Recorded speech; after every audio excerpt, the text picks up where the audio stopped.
Welcome to the Manager Matt podcast show. The show is designed to give you solutions to your day-to-day management and leadership problems. It's hosted by Matthew Haddock, a frontline manager and leader with over 25 years of experience. If you're ready, then let's get on with the show. Hi and welcome to the Manager Matt podcast show. This show is designed to give you actionable, practical help and advice which will improve your management skill and get the best results as a leader. Make sure, if you haven't already, to take the time to subscribe to the show so you will never miss an episode and share it with anyone you think might enjoy the show. So, without any more delay, let's get on with this week's show. Let's start this week's show with a question. What happens when life throws you a curveball? We all know that it's going to come at some point. But in this episode, I want to explore the career-changing events which are out of your control. But Matt, I plan for everything, you're shouting. Yeah, right, of course you do. It's so easy sometimes, when we're in our day-to-day, to become confident that our future is bright, our future is there forever.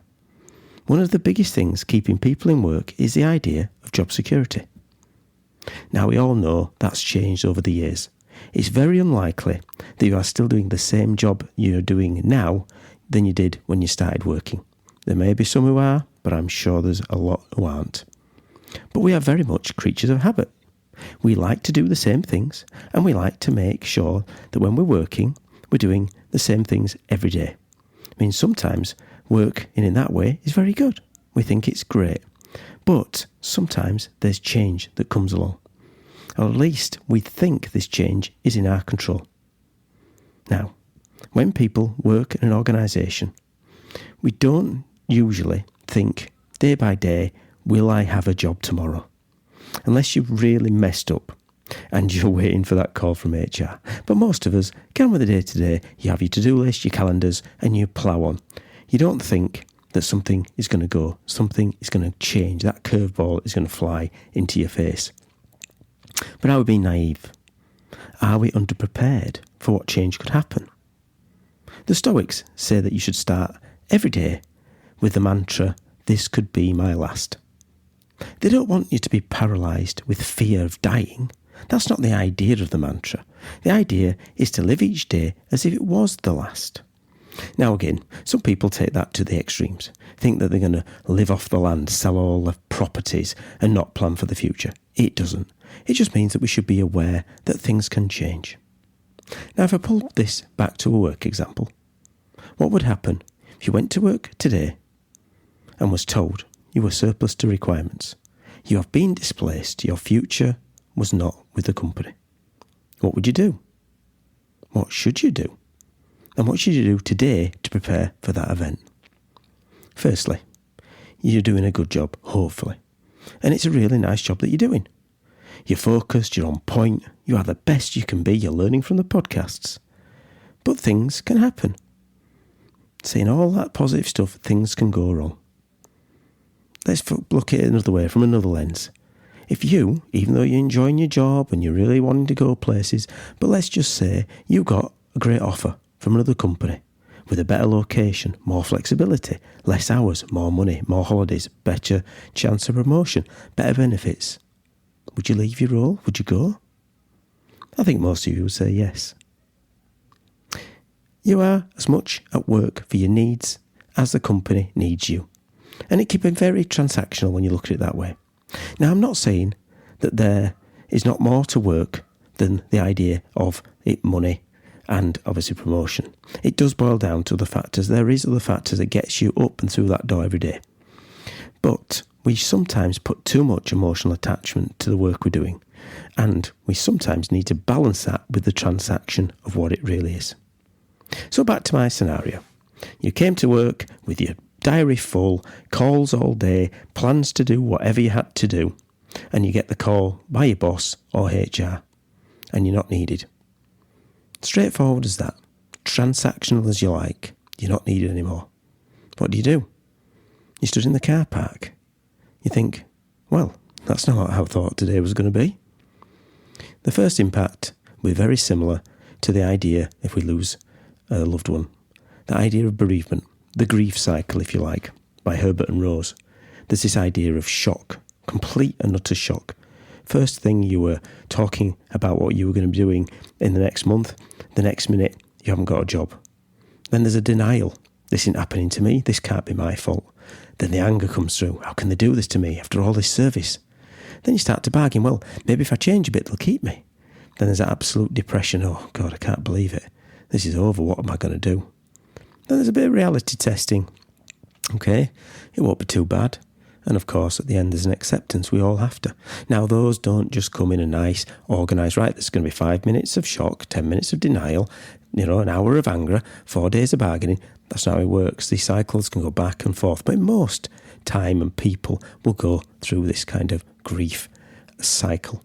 And it's acceptable that that's the norm. Now, if you've been listening to this point in the show, thank you so much.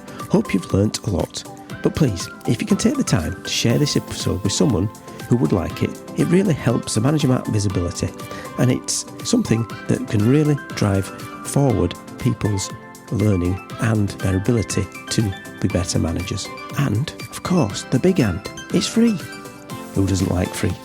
Okay, let's get back to this week's show. So, as with bereavement, it's going to be hard. There is going to have to be, though, a logic somewhere. A window of logic will open up.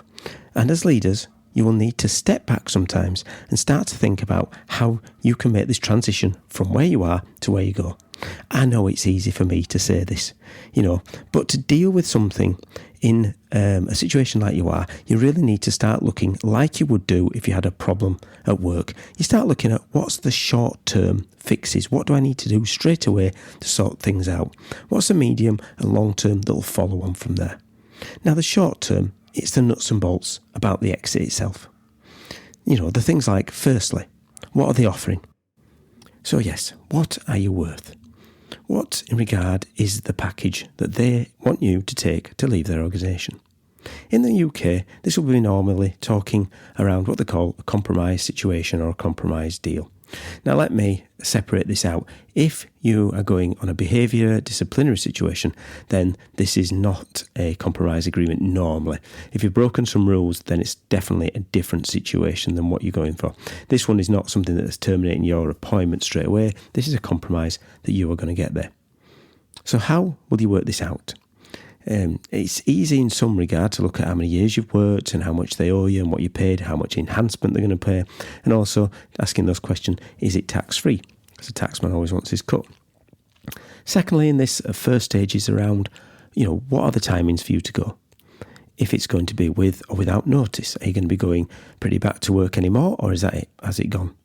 And thirdly, what your current benefits end and when do they currently end? So there's things like your car, your phone, your laptop, your personal insurance. All the points from 1 to 3 there, you need to remember, are all negotiable. And the big thing is getting yourself, the best deal you can negotiate for. So negotiate hard. You're not doing it for your team or the company anymore. At this point, you've got nothing to lose, really. But, as with any negotiation, don't go over the top. If you're asking for 2 years' wages to keep the car, free medical for the family, for the rest of your life, you might be a bit far away from the mark. But you never know. Now, as it's not disciplinary termination, you will have money coming in. They won't stop your wage straight away or freeze it, not in most cases. So there is no massive panic. They will want to rush you. The company will want you to sign quickly and move you on. That's how they want to do things. But it's worth getting your house in order, taking independent advice in this point, and just settling in. And as with all, there is something that you should always be doing regarding making sure that your finances are balanced. So one of the good exercises that come out of this is, even though you might not be in this situation, is to take a cash flow situation of your household like you would do in your business and say, what's coming in, what's going out, what can I reduce, what should I stop in time as things change? Also, what's coming up that might need to be moved out? What have I committed to, or what have your family committed to? Now, when it comes to the medium and long term, that's that idea of what's next. And again, I would try to take my time at this point. If you have the headspace, take the time to consider your next move. Let the mud settle. Let you go through that grief and acceptance part in your own time. When the mud has settled in your own pond, you can then clearly see what your next steps are. And start looking in your bag of skills. You have worked for many years. You've been on thousands of training courses, and you've learned over the time what you're good at. When are you in flow? What are your strengths? What is your real talent that you bring to an organisation? What do you enjoy doing? What would people pay you to enjoy doing? This is the time to stand back and have a look at that. Most of us who've started work at maybe 16 or gone straight out of university into work have not had a break. You've worked all the time. You've had your holidays, but you've never had the time to really sit back. So if you've received a good pay out, then means you can have time. Don't jump straight back into the first job that comes along or the same kind of job. It might be time for a change. There will obviously be demands to pay the bills and keep the lights on.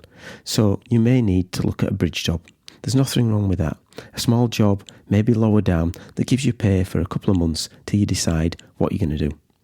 And consider your brand. Again, this is something that doesn't have to wait to be triggered by redundancy. Something you should be already all year round looking at. What is my brand? What do I stand for? What are my values? Do I have my CV up to date? What are my contacts I should be keeping up with? Who are my recruiting friends? Who have I linked in on LinkedIn with? Who have I actually got a relationship with that I could lean on and ask their advice? What is my electronic footprint? I know it sounds a bit strange, but the amount of stuff that's on WhatsApp, Facebook, social media, the next employer is going to look at that. So let's make sure that's in a good place.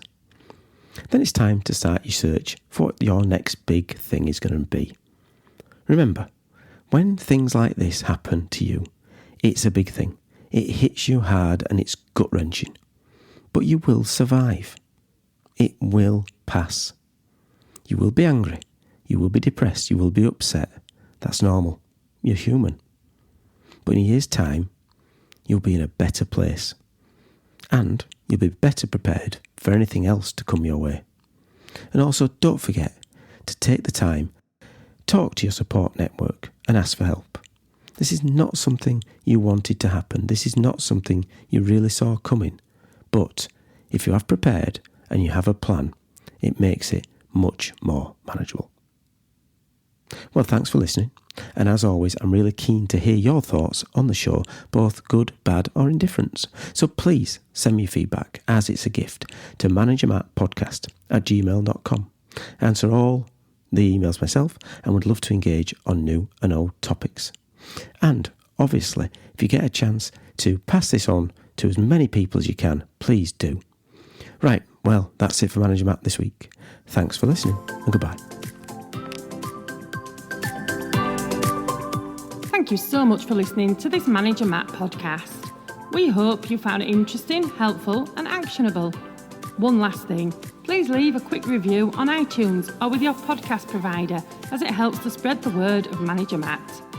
If you haven't already done so, please subscribe to the podcast, and if you did like anything in particular, send an email to managermattpodcast@gmail.com or visit managermatt.co.uk for more content. Feedback is a gift, so let's keep giving. See you next week.